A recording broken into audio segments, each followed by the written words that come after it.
Esther புஸ்தகத்தை வாசித்துக் கொண்டிருந்த போது ஆண்டவர் சில காரியங்களை அதிலிருந்து விவரமாக சொல்லிக்கொண்டு விவரித்து சொல்லிக் கொண்டிருந்தார். அதை பார்க்கும்போது ரொம்ப ஆச்சரியமாக ஒரு இருந்தது. ஒரு முறை ஒரு புஸ்தகத்தை வாசித்துக் கொண்டிருந்த போது ஒரு விதமா அதில் போட்டிருந்தாங்க. அது உண்மையா என்னன்னு தெரியாது. அவங்க போட்டிருந்தாங்க, எஸ்தர் புஸ்தகத்துல கர்த்தருங்கிற வார்த்தையே இருக்காது, ஆண்டவரை பத்தின ஒரு வார்த்தையுமே இருக்காது, அது முழுக்க முழுக்க ஒரு ஹிஸ்டரி புக் மாதிரி தான் இருக்கும் அப்படின்னு சொல்லி. அது எனக்கு எந்த அளவுக்கு அது உண்மை எனக்கு தெரியாது. ஆனா ஒண்ணு மட்டும் உண்மை என்ன அப்படின்னா, இந்த எஸ்தர் புஸ்தகத்துக்கு பின்னால் மிகப்பெரியதான கர்த்தருடைய ரகசியம் ஒன்று அடங்கி இருக்கிறது. அதைத்தான் நாம இன்னைக்கு பார்க்க போகிறோம். இந்த எஸ்தர் யார், இந்த எஸ்தருடைய காரியங்கள் என்ன அப்படின்னு சொல்லி பார்க்கும்போது, 2ஆம் அதிகாரம் எஸ்தர் புஸ்தகத்தில் வாசிக்கும் போது எஸ்தரை குறித்து வேதம் சொல்கிறது. 2ஆம் அதிகாரத்துல 7வது வசனத்துல, அவள் சிறிய தகப்பன் குமாரத்தியாக எஸ்தர் என்னும் அக்சாலை வளர்த்தான், அவளுக்கு தாய் தகப்பன் இல்லை, அந்த பெண் ரூபவதியும் சௌந்தரியமுடையவளாய் இருந்தார். இந்த எஸ்தரை குறித்து பார்க்கும்போது, இவளுடைய காரியங்களை எல்லாம் பார்க்கும்போது, புதிய ஏற்பாட்டு சபைக்கான முழு அடையாளம், அங்கே ஒரு ரகசியம், புதிய ஏற்பாட்டு சபையை பத்தின ஒரு ரகசியம் எஸ்தர் புஸ்தகத்தில் இருக்கு. என்ன இருக்கு அந்த இடத்துல, என்ன காணப்பட்டிருக்கு அப்படின்னு பார்த்தா, முதலாவதாக எஸ்தர் வஸ்திக்கு பதிலாக செலக்ட் பண்ணப்பட்டால் நம்ம பார்க்கிறோம். இந்த எஸ்தர் என்பது இஸ்ரவேல்ல இருக்கக்கூடியதான ஒரு பொன், இஸ்ரவேல் வம்சத்தை சார்ந்ததான ஒரு பெண் தான், நம்ம எல்லாருக்குமே தெரியும். ஆனால் இஸ்ரவேல் வம்சத்துல எந்த கோத்திரம் அல்லது எந்த தாய் தகப்பன்மார் அவளை பத்தின எதுவுமே அது இருக்காது. அவள் அந்த தேசத்துல புறஜாதியராக இருக்கிறார். அவள் இருக்கிறது அகாஸ்வேரு மன்னனுடைய காலத்துல இருக்கிறார். அகாஸ்வேரு மன்னன் காலத்துல அந்த தேசத்துல அவள் ஒரு புறஜாதி. இப்ப நாம ஒரு புறஜாதி சபை என்று அழைக்கப்படுகிறோம். அதே மாதிரி எஸ்தர் அந்த தேசத்துல ஒரு புறஜாதி சபையாக இருந்தால், புறஜாதியாக இருந்தால். அப்பொழுது ராஜா ஒரு நாள் விருந்து செய்கிறார். ராஜாவுடைய விருந்துக்கு வஸ்தி அழைக்கப்படுகிறாள். வஸ்தி அந்த விருந்துல வரவில்லை, அவள் ஆடவில்லை, அவள் ராஜாவை அவமானப்படுத்துகிறார். ராஜ கட்டளைக்கு அவள் கீழ்ப்படியவில்லை. அதன் நிமித்தமாக வஸ்தி ரிஜெக்ட் பண்ணப்படுகிறாள். இது இஸ்ரவேல் சபைக்கான அடையாளம். இஸ்ரவேலர்களை கர்த்தர் அலங்காரம் பண்ணி ஒரு மனவாட்டி சபைக்கு ஈக்குவலாக பழைய ஏற்பாட்டு காலத்திலே நியாயப்பிரமாணத்தை கொடுத்து அவளை ஆசீர்வதித்து, வானத்துக்குரிய ஆசீர்வாதம், பூமிக்குரிய ஆசீர்வாதம், தேசத்தை கொடுத்து எல்லாம் கொடுத்து ஆசீர்வதிச்சிருந்தார். ராஜாக்களை கொடுத்து ஆசீர்வதிச்சிருந்தார், எல்லாம் வச்சிருந்தார். ஒரு நாள் வந்தது, தேவன் அவர்களை தனக்கு முன்பாக கொண்டு வர வேண்டும். உலகத்தினுடைய ராஜ்யபாரத்தினுடைய ஆட்சி பீடத்தை இயேசுவின் தலைமையில் செய்யப்பட வேண்டும். இயேசு அதனால தான் முதல்ல பலியான செம்மறியாக வந்தார். அதற்கு பிறகு ராஜாவாக வெளிப்பட போகிறார். அதுக்காக தான் இயேசு வந்தார் மொத்தமாக. அப்படி வரும்போது அந்த வஸ்தி ராஜாவுக்கு முன்பாக எப்படிப்பட்டவளாக இல்லை, அவள் ஒரு உண்மை உள்ளவளாக, கீழ்ப்படிதல் உள்ளவளாக இல்லை. அதுதான் இஸ்ரவேலர்களுக்குள்ளேயும் காணப்பட்டது. இஸ்ரவேலர்களை தேவன் கொண்டு வரும்போது அவர்களுக்கு எல்லா ஆசீர்வாதங்களை கொடுத்தும், தேசத்தை கொடுத்தும், எல்லாம் கொடுத்த போதும் அவர்கள் என்ன செய்யவில்லை, தேவனுக்கு கீழ்ப்படுகிறவர்களாக இல்லை.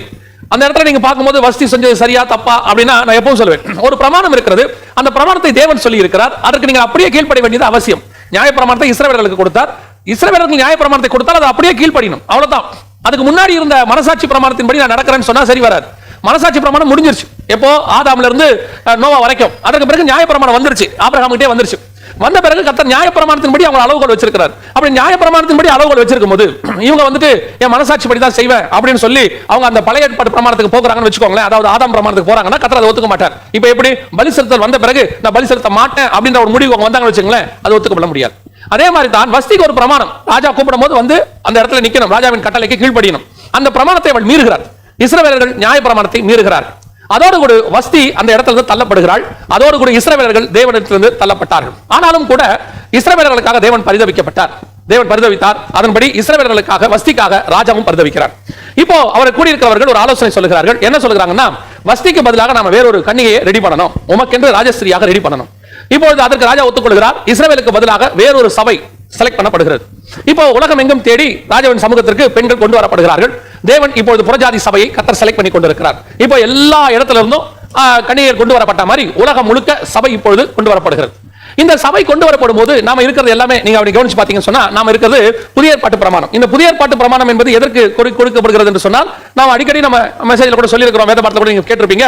இது மெல்கிசேதேக்கின் முறைமையின்படி, அதாவது கிருபையின் பிரமாணம் என்பது மெல்கிசேதேக்கின் முறைமை, நியாய பிரமாணம் என்பது ஆரோனின் முறைமை. இந்த மெல்கிசேதேக்கின் முறைமையின்படி நாம் அழைத்து வரப்பட்டிருக்கிறோம். அப்போ புதிய ஏற்பாடு முழுக்க முழுக்க அப்படித்தான் இருக்கு. இயேசு கிறிஸ்து ராஜாவும் ஆசாரியனுமாய் அழைக்கப்பட்டவர், மெல்கிசேதேக்கின் முறைமை அது.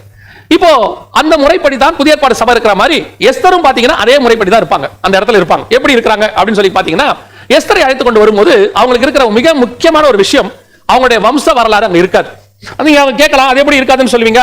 2ஆம் அதிகாரம் 4ஆம் வசனத்துல அவருடைய சிறிய தகப்பனார் மொர்தெக்காய் இருக்கிறாரு, பென்யமீன் கோத்திரம்னு இருக்கு. அடுத்தபடியாக அவர் அவளை வளர்த்தாருன்னு இருக்கு. அப்போ எஸ்தரும் பென்யமீன் கோத்திரமா தானே இருக்கணும். எல்லாம் உண்மைதான். தாய் தகப்பன் அறியாதவர், அதான் ரொம்ப முக்கியம். அதாவது மெல்கிசேதேக்கை பத்தி சொல்லும்போது வம்ச வரலாறு இல்லாதவர், தாய் தகப்பன் இல்லாதவர், அந்த வம்ச வரலாறு இல்லாதவர் அர்த்தம். இதே முறைப்படி தான் எலியாவும் பாத்தீங்கன்னா வம்ச வரலாறு இல்லாதவர். திஸ்பியனாகிய எலியா, தாய் தகப்பன் யாருன்னு இருக்காது. ஆனால் அந்த ஊர் பேர் மட்டும் இருக்கும், திஸ்பியனாகிய எலியா. இப்ப இவளுக்கு அப்படிதான் இருக்குது. இஸ்ரவேல் கோத்திரத்தை சார்ந்தவ, வம்ச வரலாறு, தாய் தகப்பன் யாருன்னு தெரியாது. அதே மாதிரி தான் மெல்கிசேதேக்கும் பாத்தீங்கன்னு சொன்னா வம்ச வரலாறு, தாய் தகப்பன் யாருன்னு இருக்காது. அதே முறைப்படி தான் எஸ்தர் கொண்டு வரப்பட்டாங்க. கொண்டு வரப்பட்டு இப்ப புதிய ஏற்பாட்டு சபை கொண்டு வரப்பட்டிருக்கு. நாம எல்லாருமே அந்த முறைப்படி தான் இருக்கிறோம். அதான் நான் சொல்றேன், புதிய ஏற்பாட்டு சபை மெல்கிசேதேக்கின் முறைமைப்படி வெளிப்படுத்தின விசேஷம் 1:6 நம்மள சொல்லுது, ராஜாக்களும் ஆசாரியருமாய் நம்மை அழைத்திருக்கிறார். அப்ப புதிய ஏற்பாட்டு சபை முழுக்க முழுக்க மெல்கிசேதேக்கின் முறைமையின்படி தான் நடக்கணும். அதனுடைய ஆரம்பத்தினுடைய பேசிக் என்னன்னா வம்ச வரலாறு இல்லாத. இப்ப நம்ம எல்லாருமே வம்ச வரலாறு இல்லாதவங்க. எப்படிங்க சொல்றீங்க வம்ச வரலாறு இல்லாதவங்க நீங்க எப்படி சொல்லுவீங்க? நமக்கு தான் தாய் தகப்பன் தெரியுமே. நாம் மாம்ச பிரகாரமாக பேசவில்லை, ஆவிக்குரிய விதத்தில் சொல்கிறேன். நாம் எல்லாருமே இயேசுவின் ரத்தத்தாலே கழுவப்பட்டவர்கள். நமக்கு ஆபிரகாமோ ஈசாக்கோ யாக்கோபோ அந்த வம்சால வந்த வரலாறு இல்ல. நாம இயேசு கிறிஸ்துவின் மூலமாக வந்தவர்கள். அவருடைய ரத்தத்தாலே அவருக்கு பிள்ளைகளாக்கப்பட்டவர்கள். அவருடைய வித்து நமக்குள்ள இருக்கிறது என்று வசனம் சொல்லுகிறது. அப்படின்னா நாமும் இந்த மெல்கிசேதேக்கின் முறைமையின்படி அழைக்கப்பட்டவர்கள் தான் இந்த சபை. இப்ப எல்லா தாதிமா எல்லா பெண்களும் கன்னிகைகளும் அழைத்து கொண்டு வரப்பட்ட மாதிரி இப்ப உலகம் முழுக்க சபை ஆயத்தப்படுத்தப்படுகிறது. இதுல ஒருத்தி தான் ராஜாவுக்கு ராஜஸ்திரியாக மாற முடியும். அதைத்தான் நாங்க திருப்பி திருப்பி எப்பவும் சொல்றோம். இப்ப இருக்கிறதுலயே ஒரு சர்ச் தான் கர்த்தருக்கு மனவாட்டி சபையாக மாறும். அது எப்படிங்க? அப்ப ஒரு சர்ச் தான் பரலோகத்துக்கு போகுமா? அதோட அர்த்தம் அல்ல. இருக்கிறவர்களையே மனவாட்டிக்குரிய குணாதிசயத்தோடு ராஜா எதிர்பார்க்கிற அந்த கிரைட்டீரியாவை, ராஜா எதிர்பார்க்கிறதான அந்த ராஜஸ்திரிக்கான எல்லா தகுதியும் அடையும் போது ஒரு சபை எடுக்கப்படும். அப்ப ஒரு சபை தான் போகுமா? இல்ல, எல்லா சபைகளுக்குள்ளேயும் இருக்கிற அப்படிப்பட்ட குணாதிசயம் உள்ளவர்களை சேர்த்து ஒரு சபையை கர்த்தர் உண்டாக்குவார். அதற்கு பேர் தான் மனவாட்டி சபை. எப்பவும் நான் சொல்லக்கூடியதுதான், ஒரு சபைக்குள்ள இருக்கிற எல்லாருமே அப்படி இருக்கணும். நியாயமா? அப்படி இல்ல. கொஞ்சம் மனசாட்சி பிரமாணத்தின்படி இருப்பாங்க, கொஞ்சம் நியாய பிரமாணத்தின்படி இருப்பாங்க, கொஞ்சம் மெல்கிசேதேக்கின் முறைமையின்படி கிருபையின் பிரமாணத்தின்படி இருப்பாங்க. அந்த கிருபையின் பிரமாணத்தின்படி மெல்கிசேதேக்கின் முறைமையின்படி இருக்கிறவளை மட்டும்தான் ஆண்டவர் எடுப்பார். அதுதான் நம்ம வருகன்னு சொல்றோம். அப்ப இது எவ்வளவு இருக்கும்? ஒரு சொல்றது ஒரு உதாரணம் இப்படி தானே நமக்கு தெரியாது. அந்த 8 பேர் வேலைக்குள்ள போனாங்க, ஆனா ஒருத்தன் தான் எடுத்துக்கொள்ளப்பட்டான், ஏனோக்கு. இதான் 1:8 நம்ம பாக்குறோம். அந்த அளவுல தான் இருக்கும். ஆண்டவர் அந்த அரிதான காரியம் யார் இதை கை கொள்ள முடியும்னு பேதுரு கேட்டபோது, நீ மனுஷனால் கூடாததுதான் தேவனால் கூடும்னு சொல்றார். அப்போ தேவன் முன்குறிச்சு இந்த கடினமான பாதையில சிலுவையை சுமந்து கொண்டு போகிற அந்த கேட்டகரி மக்கள் மட்டும்தான் இந்த எடுத்துக்கொள்ளப்படுகிற கூட்டத்தில் இருப்பாங்க. அப்ப அதுதான் நம்ம சொல்றோம். அந்த முறைமையின்படி தான் இப்ப இங்க கொண்டு வரப்பட்டிருக்கிறோம். அதுல முதலாவது என்னது? நாம இப்ப கொண்டு வரப்பட்டு வம்ச வரலாறு இல்லாதவர்களை அழைத்து கொண்டு வரப்பட்டு இப்ப நம்ம அந்த இடத்துக்கு வந்திருக்கிறோம். எதுக்கு? மனவாட்டியா செலக்ட் பண்ற இடத்துக்கு நம்ம வந்திருக்கிறோம். இன்னும் செலக்ஷன் முடியல. நம்ம ஆண்டவர் எடுத்துட்டு எப்ப போய் தன்னுடைய வலது பாசத்துல உட்கார வைக்கிறாரோ அப்பதான் அந்த செலக்ஷன் முடிஞ்சிடுச்சு, மனவாட்டி சபை ரெடி ஆயிடுச்சுன்னு அர்த்தம். இப்போ அதுக்கான வேலையை தான் ஆண்டவர் செஞ்சுக்கிட்டே இருக்கிறார். இப்போ எஸ்தர் கொண்டு வரப்பட்ட மாதிரி செலக்ஷன் எல்லா கன்னிகைகளும் கொண்டு வரப்பட்ட மாதிரி எல்லா சபைக்கும் இந்த உபதேசம் கொடுக்கப்படுகிறது. ராஜாவுடைய அத்தனை காரியங்களும் எல்லாருக்கும் கொடுக்கப்படுகிறது, நமக்கும் கொடுக்கப்படுகிறது. இதுல ஒருத்தர் மனவாட்டி சபையாக, ஒருத்தர் ராஜஸ்திரியாக ராஜா பக்கத்துல போய் உட்கார போது ஒரு சபை. உலகம் முழுக்க அப்படிப்பட்ட ஆட்களை செலக்ட் பண்ணி ஒரு சர்ச்சை உருவாக்குவாரு. அந்த ஒரு சர்ச் தான் கர்த்தருக்கு மனவாட்டி சபையாக ராஜஸ்திரியாக மாறும். அப்படியானால் நான் இந்த சபையாக மாறணும் அப்படின்னா எப்படி எஸ்தர் எல்லாரோட அழைத்து கொண்டு வரப்பட்டு ஒரு ராஜாவின் பக்கத்துல போய் கடைசியா உட்கார்ந்துட்டாங்க, அதே மாதிரி நானும் அழைத்து கொண்டு வரப்பட்டிருக்கிறேன். இப்பொழுது நான் எப்படி போய் அந்த ராஜாவுக்கு பக்கத்துல, இயேசு ராஜாவுக்கு பக்கத்துல நான் போய் உட்காரணும் மனவாட்டியா? அப்படி உட்கார்றதுக்கு நான் என்ன செய்யணும்? இப்ப எஸ்தர் என்ன செஞ்சாங்க, நான் என்ன செய்யணும்? எஸ்தர் செய்ததையே நாம் செய்தோமானால் நாம் அவருடைய மனவாட்டி சபையாக கொண்டு போய் உட்கார வைப்பது எளிது. இப்ப எஸ்தருக்கு முதலாவது செய்யப்பட்டது என்ன அப்படின்னு கேட்டீங்கன்னா, எஸ்தர் அழைத்து கொண்டு வரப்படுகிறாங்க. அழைத்து கொண்டு வரப்பட்டு அவங்க என்ன செய்யப்பட்டாங்கன்னு சொன்னா, ஒரு மனுஷன் கையில ஒப்படைக்கப்படுகிறாங்க. யார் கையில ஒப்படைக்கப்பட்டாங்க? 8வது வசனம் சொல்லுது, 2ஆம் அதிகாரம் 8ஆம் வசனம், எஸ்தரின் புத்தகம். ராஜாவின் கட்டளையும் தீர்மானம் பிரசித்தமாகி அநேக பெண்கள் கூட்டப்பட்டு சூசான் அரண்மனையில் உள்ள ஏகாவின் வசத்தில் ஒப்படைக்கப்பட்ட போது எஸ்தரும் ராஜாவின் அரண்மனைக்கு கொண்டு வரப்பட்டு ஸ்திரீகளை காவல் பண்ணுகிற ஏகாவின் வசத்தில் ஒப்படைக்கப்பட்டாள். அப்ப என்ன அர்த்தம்? ஒரு காலத்துல கிருபையின் பிரமாணத்துக்குள்ள எல்லா சபைகளும் கொண்டு வரப்பட்டு பரிசுத்த ஆவியானுடைய வசம் தான் இப்ப இருக்கு. இப்ப சபை முழுக்க பரிசுத்த ஆவியானவரால் தான் நம்ம செலக்ட் பண்ணப்பட்டோம். இப்ப எப்படி கொண்டு வந்து ராஜாவுக்காக, இயேசு கிறிஸ்துவுக்காக இந்த மனவாட்டி சபையை ஆயத்தம் பண்ணுகிற வேலை யார் கையில் இருக்கிறது என்று சொன்னால் பரிசுத்த ஆவியானவர் கையில் இருக்கு. அதை தான் எஸ்தர் கொண்டு வந்து ஏகா கையில் ஒப்படைக்கப்பட்டாங்க. எல்லா ஸ்திரீகளும் ஒப்படைக்கப்பட்டாங்க, எஸ்தரும் ஒப்படைக்கப்பட்டாங்க. அதே மாதிரி தான் எல்லாரும் நம்ம இன்னைக்கு பரிசுத்த ஆவியானவருடைய கையில் ஒப்படைக்கப்பட்டிருக்கோம். இது பரிசுத்த ஆவியானவருடைய யுகம். அதாவது ஒவ்வொரு காலகட்டத்தில் தேவன் ஒவ்வொரு விதமா நடத்துவார். நியாய பிரமாணம், அதுக்கு முன்னாடி மனசாட்சி பிரமாணம் சொல்ற மாதிரி இப்ப பரிசுத்த ஆவியானவர் மூலமா கிருபையின் பிரமாணம் நமக்கு போதிக்கப்படுது.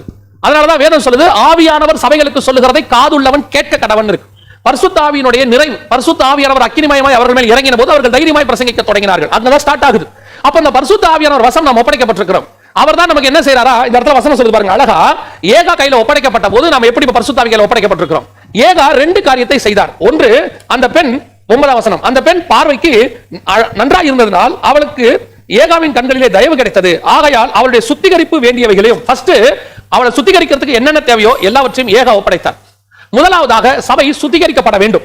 அதை தான் நாங்கள் திருப்பி திருப்பி சொல்றோம். சுத்திகரிப்பு என்பது ரொம்ப முக்கியமான ஒரு விஷயம். பரிசுத்த ஆவி என்கிற அக்கினியிலே சபை சுத்திகரிக்கப்பட வேண்டும். எல்லாமே இருக்கும் சபைக்குள்ள. அக்கினி வந்து சோதிக்கப்படும் போதுதான் எது மனவாட்டியா நிக்குங்கிறது நமக்கு தெரியும். இப்போ அக்கினி பரிசுத்த ஆவியானவராலே சுத்திகரிக்கப்படுகிற காலம். எப்படிங்க சொல்றீங்க? ஒவ்வொரு காலத்திலும் ஆண்டவர் சுத்திகரிக்கிறாரு. இப்போ விசேஷமா அந்த லாக்டவுன் பீரியட் இருக்குது இல்லையா, இது ஒரு சுத்திகரிக்கப்படுகிற காலமாக நான் பார்க்கிறேன். எப்படி பார்க்கிறேன் அப்படின்னு கேட்டா, இப்போ ஒரு வாரத்துக்கு முன்னாடி இருந்து ஒரு நியூஸ் நம்ம கேட்டுட்டே இருக்கிறோம். என்ன நியூஸ் கேட்டா, வானத்தில் இருக்கிற ஓசோன் லேயர் இந்த 50 நாளும் நமக்கு கார்பன் இந்த மாதிரி பொல்யூஷன் எதுவுமே இல்லாததுனால, வாகனங்கள் எல்லாம் நிறுத்தப்பட்டதுனால ஓசோன் லேயர் என்ன ஆயிருக்குதா, திருப்பி அந்த ஓட்டை விழுந்துட்டே இருந்தது, திருப்பி கொஞ்சம் ஜாயின் ஆயிருக்குதாமா. ஓசோன் லேயர்ல இருந்த அந்த ஓட்டைகள் குறைஞ்சிருக்கிறது அப்படின்னு ஒரு ஆராய்ச்சியில கண்டுபிடிச்சாங்க. அப்போ வானத்தை ஆண்டவர் என்ன பண்ணிருக்காரு, சுத்திகரிப்பு செய்திருக்கிறார். அந்த அழுக்கெல்லாம் எடுத்து திருப்பி ஓசோனை சேர்த்திருக்கிறார். ரெண்டாவது, காத்து மாசு, அதை பார்த்திருக்காங்க. காற்றுல உள்ளதான மாசு பெருமளவுல குறைஞ்சு போயிருக்கு. உங்களுக்கே தெரியும், போன வருஷம் டெல்லியில காத்து மாசு 400 தாண்டிருச்சு. அதனுடைய விளைவா நம்ம காத்து பங்க் எல்லாம் யூஸ் பண்ணோம். நம்மளுடைய ஃபைனல் கால் அதை பத்தி கூட பேசி இருக்கிறோம். காத்து அந்த அளவுக்கு கெட்டு போயிருச்சு. இப்போ வித்தின் 50 டேஸ்க்குள்ள கர்த்தர் காத்தை சுத்திகரித்திருக்கிறார்.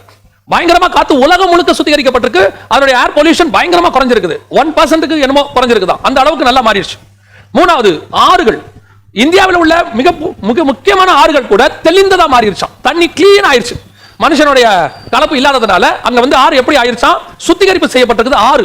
அதுக்கப்புறம் கார்பன் டை ஆக்சைடு, நம்ம வண்டியில இருந்து வரக்கூடியதான கழிவுகள், இந்த பெட்ரோல் டீசல் இதுல இருந்து வரக்கூடியதான அந்த காத்து கார்பன் டை ஆக்சைடு, அதன் வழியாக இயற்கையில மனுஷன் சுவாசிக்கிற காத்துல இந்த கார்பன் டை ஆக்சைடோட அளவு பெருமளவு குறைஞ்சிருச்சாம். இப்போ இதை பார்க்கும்போது எனக்கு என்ன தோணுச்சு அப்படின்னா, வானம் சுத்திகரிக்கப்பட்டிருக்கிறது, காத்து சுத்திகரிக்கப்பட்டிருக்கிறது, தண்ணி சுத்திகரிக்கப்பட்டிருக்கிறது, இயற்கை அத்தனையும், மரத்தை கூட பாருங்க பசுமையா மாறிடுச்சு மரம் எல்லாம்.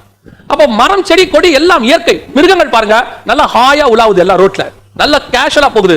மிருகங்களுக்கும் ஒரு சுத்திகரிப்பான காரியம் நடைபெற்றிருக்கிறது. அவங்க சந்தோஷமா இருக்கிறாங்க. இது எல்லாம் சுத்திகரிக்கப்பட்டிருக்கும் போது சபைக்கு மட்டும் சுத்திகரிப்பு நடந்திருக்காதா? என்னுடைய கொஸ்டின் அதுதான். எல்லாத்தையுமே சுத்திகரிச்ச ஆண்டவர் இந்த 50 நாள்ல சபையை சுத்திகரிச்சிருக்க மாட்டாரா? சபையை மட்டும் அப்படியே விட்டுருப்பாரா அப்படின்னா இல்லை, சபைக்கும் சுத்திகரிப்பு கண்டிப்பாக நடந்திருக்கும். இப்ப வானத்துல நடந்த சுத்திகரிப்பு நமக்கு தெரியாது. யாரோ ஒருத்தர் அதை கால்குலேட் பண்ணி பார்த்துட்டு சொன்னாங்க, நம்ம வெறும் கண்ணில் அதை பார்க்கல. காத்துல இருந்த சுத்திகரிப்பு நமக்கு தெரியாது, யாரோ ஒருத்தர் செக் பண்ணி பார்த்துட்டு சொன்னாங்க. தண்ணியில உள்ள சுத்திகரிப்பு நம்ம பார்க்கல, யாரோ பார்த்துட்டு சொன்னாங்க, அதே நடந்திருக்கு, அவங்க சொன்னாங்க. அதே மாதிரி இந்த சபை இந்த 50 நாளில 60 நாளில கண்டிப்பாக சுத்திகரிப்பு நடந்திருக்கும். ஒருவேளை நமக்கு தெரியாது, ஒரு நாள் பரிசுத்த ஆவியானவர் நமக்கு அதை தெரியப்படுத்துவார். நான் விசுவாசிக்கிறேன், இந்த 50 நாளுக்குள்ள வீடுகளுக்குள்ளே வைத்து கர்த்தர் சபையை சுத்திகரிப்பு செய்திருக்கிறார். எந்தெந்த விசுவாசி உண்மையா ஜெபம் பண்ணிருக்குது, நான் சபைன்னு சொல்றது நம்மளை பத்தி பேசி இருக்கிறேன். நாம எந்த அளவுக்கு சுத்திகரிப்பு செஞ்சிருக்கோம். அதனால தான் நாங்க லாக்டவுன் தொடங்கின காலத்துல இருந்து கொடுக்கிற பைபிள் ஸ்டடியில திருப்பி சொல்றது, நல்லா ஜெபம் பண்ணுங்க, நல்லா பைபிள் வாசிங்க, என்டர்டெயின்மென்ட் குறைச்சிருங்க, டிரான்ஸ்ஃபர்மேஷனுக்குள்ள வாங்க, எவ்வளவுக்கு தேவனோட இருக்கணும் அவ்வளவுக்கு தேவனோட இருங்க. ஏன் சொல்றோம்? மேபி இது ஒரு சுத்திகரிப்பு காலமா இருக்குமானால் இந்த டெஸ்ட் முடிகிற காலத்துல இருக்கிறோம். நம்ம யாருக்கு தெரியும் கர்த்தர் எங்க எப்படி டெஸ்ட் பண்றாருன்னே தெரியாது. ஒரு டம்ளர் கூல் தான் ஏசாவுக்கு டெஸ்ட், 30 வெள்ளி காசு தான் யூதாஸ்க்கு டெஸ்ட். அதை விட பெரிய டெஸ்ட் ஒன்று இருக்குதுங்க. நம்ம போய் தண்ணி குடிக்கிறவங்களை வச்சு ஆண்டவர் சொல்றாரு, தண்ணி குடிக்கிறவங்களை பாரு, எத்தனை பேர் தண்ணி குடிக்கிறான்? 1000 கணக்கானவங்க இருக்கிறாங்க, ரைட்? கடைசியா தண்ணி குடிக்கிறவனை பாரு, ஒரு 300 பேர் மாத்திரம் என்ன செய்யறாங்கன்னா அப்படியே நாய் மாதிரி தண்ணி குடிக்கிறாங்க. அவனை செலக்ட் பண்ணிக்கிறாரு. ஏன் ஆண்டவரே, இந்த 300 பேரை வச்சு ஜெயிக்க முடியுமா? அந்த ஜெயிக்கிறதெல்லாம் என் கையில் இருக்குப்பா. ஆனா நான் யாரை கொண்டு ஜெயிக்க விரும்புகிறேன்? சுத்திகரிக்கப்பட்டு செலக்ட் பண்ணப்பட்ட ஒரு கோஷ்டியை வச்சு தான் ஜெயிக்க விரும்புகிறேன். அப்ப அந்த செலக்ஷன் எப்படி போச்சு ஆண்டவரே? எப்படி செலக்ட் பண்ணீங்க? இந்த தண்ணி குடிச்சா மாதிரி நக்கி, ஏன் ஆண்டவரே உலக பிரகாரமா பார்க்கும்போது நக்கி குடிக்கிறவங்க கொஞ்சம் மோசமானவன், நாய் மாதிரி இல்ல சொல்லுவோம். ஒருத்த ப்ரொசீஜரா முழங்கால் போட்டு தண்ணி குடிக்கிறானே அவன் இல்லையா? இல்லப்பா, இவன் தான் உண்மையான தாகத்தோட இருக்கிறவன். அவன் போய் அவனுக்கு அவ்வளவு தாகம் இருக்குது, முழங்கால் போறது கூட நேரம் இல்ல, போய் அவன் ஏன்னா உண்மையா உழைச்சிருக்கான், உண்மையா தாகத்தோட இருந்திருக்கான், அவன் போய் தண்ணியை கிடைச்ச உடனே மொண்டு நக்கி குடிக்கிறான். இவன் அப்படி இல்ல, முழங்கால் போட்டு அப்படி குடிஞ்சு குடிக்கும் போது அறவயிறு தான் நிறமோ, ஏன்னா இவனுக்கு அறவயிறு தான் தண்ணி தேவை. இவன் அந்த அளவுக்கு தாகம் உள்ளவன் இல்ல, உண்மையான தாகம் உள்ளவனை கர்த்தர் அங்கே செலக்ட் பண்ணுகிறார். அந்த செலக்ஷன் எங்க நடக்குது நமக்கு தெரியாது. இந்த 50 நாள் 60 நாள் செலக்ஷன் நடந்திருந்தால் நம்மளை பொறுத்த வரைக்கும் என்ன நினைக்கிறோம்? எல்லாரும் வீட்ல இருக்கிறோம், ஆன்லைன்ல செய்தி கேட்டுக்கிட்டு இருக்கிறோம், வீட்ல இருக்கிறோம், விசுவாசி எல்லாம் இருக்கு, ஒரு நாள் சபை திறக்கும், கதவு திறக்கும், நம்ம எல்லாம் வருவோம், அதெல்லாம் உண்மை, வரட்டும். ஆனால் இந்த 50 நாள் 60 நாளிலே கர்த்தர் சுத்திகரிப்பை நடத்தி இருக்கிறார். வானத்துக்கு சுத்திகரிப்பு நடத்தி இருக்கிறாரு, காத்துக்கு நடத்தி இருக்கிறாரு, தண்ணிக்கு நடத்தி இருக்கிறாரு, மிருகங்கள் மத்தியில நடத்தி இருக்கிறாரு. இத்தனை மத்தியில கிளீன் பண்ண ஆண்டவர் சபையை மட்டும் கிளீன் பண்ணாம விட்டுருப்பாரா? கண்டிப்பா கிளீன் பண்ணிருப்பாரு. சபைக்குள்ள சுத்திகரிப்பு நடந்திருக்கும். அப்ப நாம இந்த 50 நாள் வீட்டுக்குள்ள இருந்தோம்னு நினைச்சிட்டு இருக்கோம். வீட்டுக்குள்ள எப்படி இருந்தோம்னு கர்த்தர் பார்க்கிறார். அதுதான் சுத்திகரிப்பு. வீட்டுக்குள்ள நம்ம என்ன பண்ணிட்டு இருந்தோம், என்னென்ன பார்த்துக்கிட்டு இருந்தோம், எப்படி தேவனோட தாகமா இருந்தோம், ஆண்டவரே எப்ப நாங்க ஆராதிப்போம், எப்ப உண்மை தேடுவோம்னு சொல்லி உண்மையா ஆராய்ச்சிட்ட ஒரு கூட்டம் இருக்கு. இல்ல சபை திறக்கட்டும் பாத்துக்கலாம், அதுக்கப்புறம் நம்ம எல்லாம் செஞ்சுக்கலாம், அது வரைக்கும் ஆண்டவர் நமக்கு ரெஸ்ட் கொடுத்திருக்கிறான்னு சொல்லி காலை நீட்டி போட்டு படுத்த கூட்டம் ஒண்ணு இருக்கு. ஒரு கூட்டம் வஸ்திரத்தை களைந்தேன், நான் பாதங்களை கழுவினேன், நல்ல ரெஸ்ட் எடுத்த கூட்டம் ஒண்ணு இருக்கு இந்த 50 நாள்ல. ஆனா ஒரு கூட்டம் இருக்கிற, எனக்கு கதவு அடைக்கப்பட்டிருந்தாலும் சரி, நான் கல்யாண வஸ்திரத்தை தரிச்சு கொண்டு கைகளில் தீவட்டியை பிடிச்சு கொண்டே நான் உட்கார்ந்திருப்பேன். எப்ப எனக்கு சத்தம் கேட்குதோ உடனே திறந்து நான் போயிடுவேன். ஏன்? நான் அடைக்கப்பட்டிருந்த காலம் இருக்குதே, அது எனக்கு சுத்திகரிப்புக்கான காலம். இது சுத்திகரிப்புக்கான காலம். கர்த்தர் உங்களை ஆராய்ந்து பாருங்க, மத்தவங்களை விட்டுருங்க, மத்தவங்களை பத்தி நம்ம பேசவே வேண்டாம். ஏன் சொல்றேன் தெரியுமா? மத்தவர்கள் நம்மளை பரலோகத்துக்கு கூட்டு போக போறது கிடையாது. உங்களை நியாயம் தீர்க்க போகிறவர் கர்த்தர். நியாயம் தீர்க்கிற மனுஷனை தூக்கி போட்டுருங்க. அவங்களை பரலோகத்துக்கு கூட்டி போறாங்க, அவங்க கூட்டி போக மாட்டாங்க. பரலோகத்துக்கு கூட்டிட்டு போறவர் ஆண்டவராக இயேசு கிறிஸ்து. அதான் வேதம் சொல்றது, நம்மை நாமே நிதானித்து அறிந்தோமானால் நாம் நியாயம் தீர்க்கப்படும், பரிசுத்த ஆவியின் கையில் ஒப்படைக்கப்பட்டிருக்கிறோம். அவர் வந்து உங்களுக்குள்ள இருக்கிற பாவத்தை குறித்தும் நீதியை குறித்தும் நியாய தீர்ப்பு குறித்தும் கண்டித்து உணர்த்துவார். அதுதான் எஸ்தர் ஏகாவின் கரத்தில் ஒப்படைக்கப்பட்டது. அவன் சுத்திகரிப்புக்கு நேராக அவளை நடத்தினான். இன்னைக்கு பரிசுத்த ஆவியானவர் சபையை சுத்திகரிப்புக்கு நேராக நடத்துகிறார். இன்னைக்கு சபை சுத்திகரிப்புக்கு நேராக போக மாட்டேங்குது.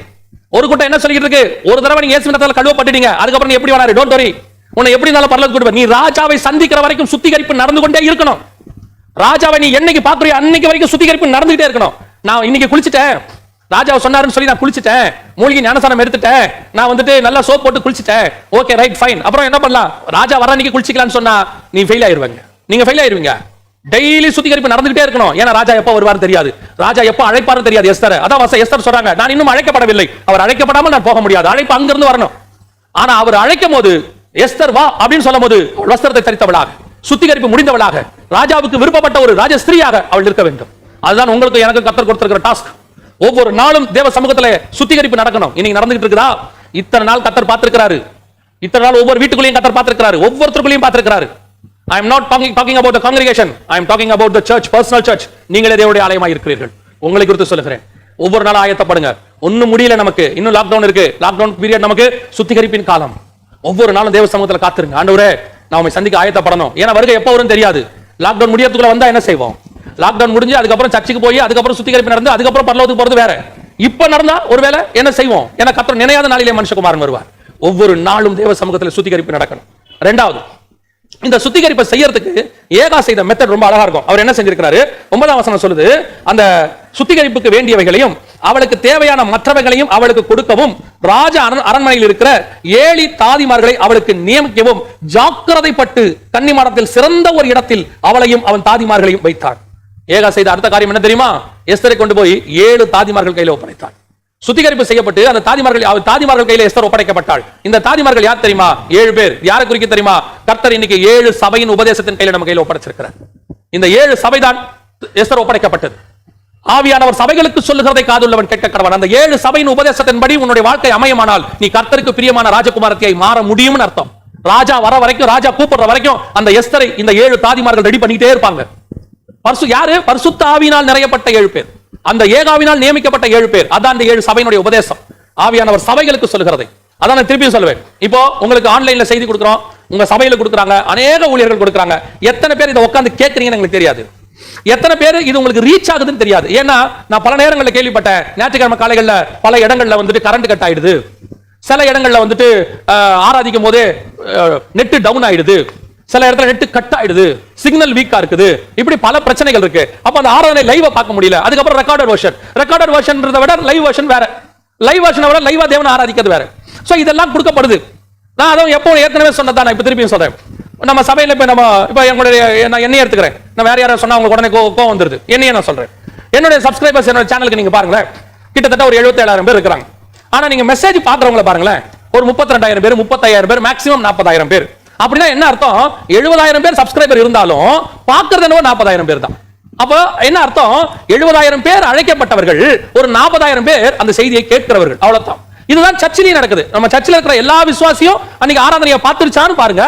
கண்டிப்பா அந்த ஆராதனை நேரத்தில் வாட்சிங் முடிச்ச பிறகு எவ்வளவு பேர் வாட்ச் பண்ணாங்க பாருங்க. ஒரு 20% 30% பார்த்துக்க மாட்டாங்க, சில இடத்துல 50% பார்த்துக்க மாட்டாங்க. அப்படின்னா என்ன அர்த்தம்? இவர்கள் ஒப்படைக்கப்பட்டார்கள், ஆனால் அந்த செய்தி அவர்களுக்கு போகல. அப்ப நாம இந்த சபையை நம்மள அப்ப கிறிஸ்துவின் வருகைக்கு ஆயத்தம் பண்றது எது? இந்த அடைக்கப்பட்ட காலத்துல ஆன்லைன் நம்மளை ஏமாத்துறதுக்கு வாய்ப்பு இருக்குது, நெட் கட் ஆகிறதுக்கு வாய்ப்பு இருக்கு, கரண்ட் கட் ஆகிறதுக்கு வாய்ப்பு இருக்கு.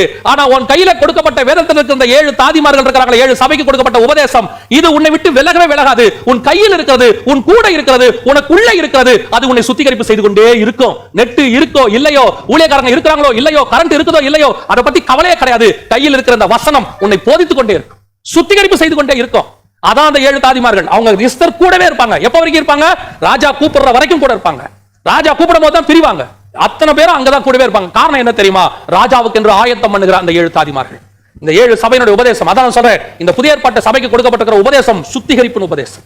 இருக்கிற உபதேசங்களிலேயே நியாயப்பிரமாணத்தை பார்க்கிறோம். அதான் இயேசு சொல்றாரு, நான் இன்னும் அநேக காரியங்களை உங்களுக்கு சொல்ல வேண்டி இருக்கிறது. யோவான் 16ல அநேக காரியங்களை சொல்ல வேண்டி இருக்கிறது, ஆனால் அவைகளை இப்பொழுது சொன்னால் நீங்கள் தாங்க மாட்டீர்கள்.